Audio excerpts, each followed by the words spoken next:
Hey, welcome back to the Big Rand Show. As always, thank you for joining me. If you could, hit that subscribe button down below and let's get right to it. Now, this past week has not been good for two major companies here in the United States, Harley-Davidson and Toys R Us. And Toys R Us put out a statement saying, hey, our stores are still open. They wanted their customers to know that, hey, we haven't closed up shop. There's been lots of rumors that Toys R Us is going to end an era, which was the era of Toys R Us and taking kids to get their toys. And just a fun experience for people all around. Of course, Toys R Us has been having problems for a long, long time now. This isn't just one event happening here. But they're having to file for bankruptcy, which the proceedings apparently will take place on Monday. And we will see what happens. But as of right now, the plan is not apparently to close any stores until they see what happens in this bankruptcy meeting on Monday. We'll see what happens from there. So for right now, don't not go to Toys R Us. Right now, they are still open and they are still ready for business. They are ready for you to show up and spend some money for your kids, I guess. Of course they're there for your money, but they're there for you and your kids to go, have some fun, find some toys, and for kids to have a good time. As a child, I only went to Toys R Us a few times. I never, it was a very special thing whenever I did get to go. So I've enjoyed the few times I've gone as an adult. I haven't been all that many times in my life because I don't live near a Toys R Us. But I do know it's a big thing for a lot of people. I know a lot of people, especially some people here on YouTube, they love action figures and things like that, and other toys and collectibles like that they use for collectibles and things like that, like over at like Grimm over at Grimm's Toy Show, and it's a devastating thing for the people that see this as a staple of their family life. A lot of kids, that's where they go. Say they do good on a report card or something. Their parents take them to get a new toy over at Toys R Us. I remember all the kids with Jeffrey the Giraffe and everything, and I thought and I always loved Toys R Us, even though I hardly ever got to go. But it's just a nostalgia thing. So a lot of people are kind of devastated at the thought that Toys R Us could be closing all its stores. I hope this isn't the case. I hope the rumors aren't true, and I hope that the bankruptcy proceedings go in a way that allow them to stay open. But they're going to if they do stay open, they're going to have to figure out what's wrong with their business model and move forward from there, because obviously they're having problems. It's been years of problems that they've had there at Toys R Us, and I don't know how they're going to solve them. Clearly, they missed the boat on a lot of things, and everybody being able to go over to Amazon and buy toys probably didn't help them at all either.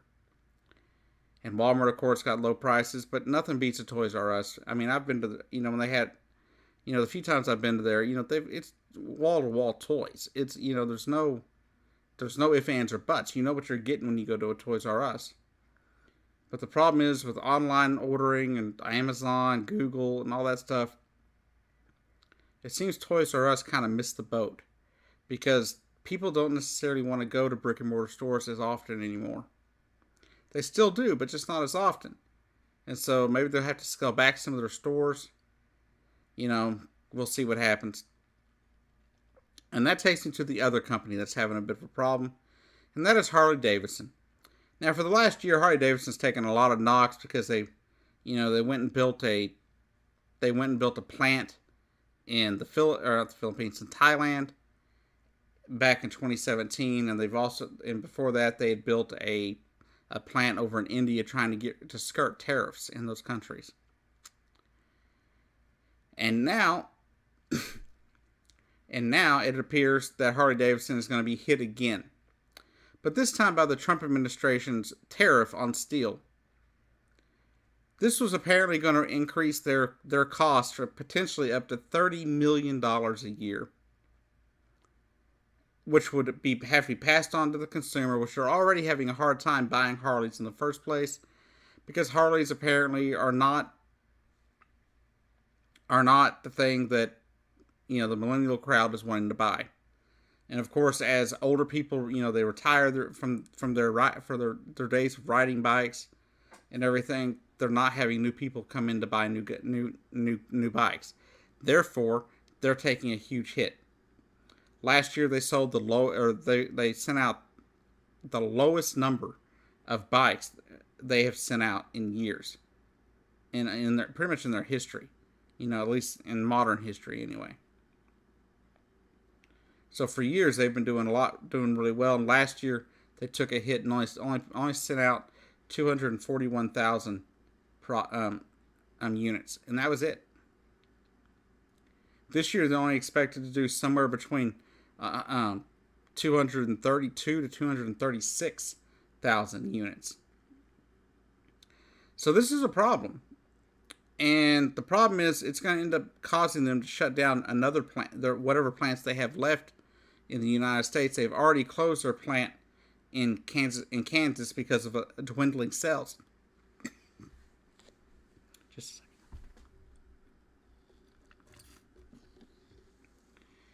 And unfortunately, it's going to be a devastating effect here in the U.S. because people aren't going to be able to get their Harleys. What's going on? Well, dwindling sales, and then this tariff. Like I said, the tariff will increase pay its cost by as much as $30 million. That's a lot of damn money for a company that's already struggling. And two, the tariffs, aren't going to just be tariffs on imports of steel. Okay? Sure, we're going to have our tariffs on steel imports, sure.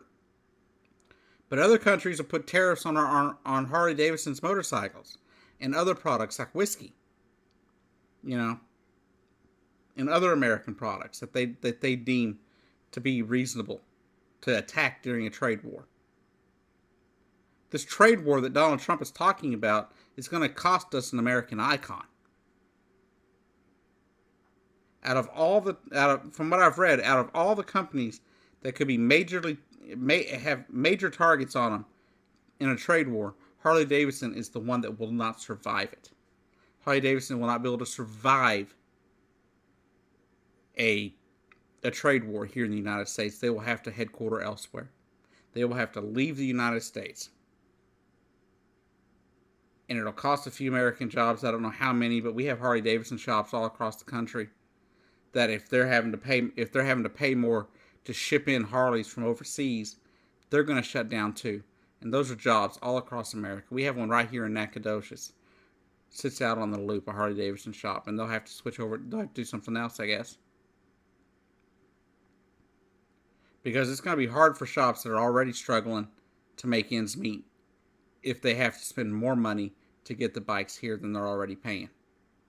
Or if, say, they stay here and Harley has to pass those losses onto the customer, which would mean those losses would be passed on to the people, the shops around the country. So I really hope Trump will change his mind on these stupid tariffs, because they're not going to do anything to help the economy. All they're going to do is take what we've had booming and crush it. The economy was doing great when Trump took office. It's continued to do great. In fact, it is probably doing too good at this point in time. In some areas, anyway, from what I've read. But we don't need to do something to crush it. And by taking out that many jobs out of the economy, you will crush our current economy. And it's very sad to see that this is going to happen. But this is what Donald Trump is doing, people. You don't have to take my word for it. You can go out there and verify it your dang self. You don't need my verification of it. Don't just take my word for it. Every word I tell you, go out and investigate on your own. You don't have to take my word for it. I ain't going to sit here and waste my time to lie to you, but always look it up for yourself. That way, if I've said something wrong or been off on something, you can come back and hit me up in the comments and let me know, hey, Jake, you screwed up. I'd like to know when I've made a mistake. Anyhow, y'all have a great day. To y'all out there, head over to your local Toys R Us if you have one, your local Harley dealership if you're looking to buy a Harley, and give these companies some love. These companies, they don't want to close. I guarantee you, they don't want to close their doors. They don't want to be gone. They want to be there for your kids. You know, but right now we're having some hard times with some of these companies. Harley's had problems for a few years. So has Toys R Us. But maybe if more Americans show up and buy some products from these places, maybe they won't have as much of a problem. And that's the reason I really think we need to get back. People. I mean, I understand. I love ordering online. I love my Amazon. But at the same time, I still go out to other brick and mortar stores and buy stuff occasionally. Why? Because they need sales too. Because that costs jobs. Every time that you buy something from another country, every time you buy something, that is, that you buy it online, that's somebody that wasn't able to check you out at a store. That's a person that, that's another security guard that doesn't have a job, whatever. So just keep that in mind. Occasionally go out and buy something from a brick and mortar store. Show some love to those companies. And if you can't do it, if you can't get to their store, buy something at their website. If they have a website, go buy it. And as I saw something on Twitter the other day that said if you can help it, if there's a way you can buy the product that is made in America versus made overseas, buy something made in America. Even if it costs you $1 more or something. And that's because most American goods are going to cost you a little more, but a lot of times they're going to be better quality than you're going to get from China. And pretty much always going to be better quality than you get from China, just about. So, give them a chance. Buy American if you can, where possible, and where you can afford it. Anyhow, y'all have a great day, and I'll see you down the road.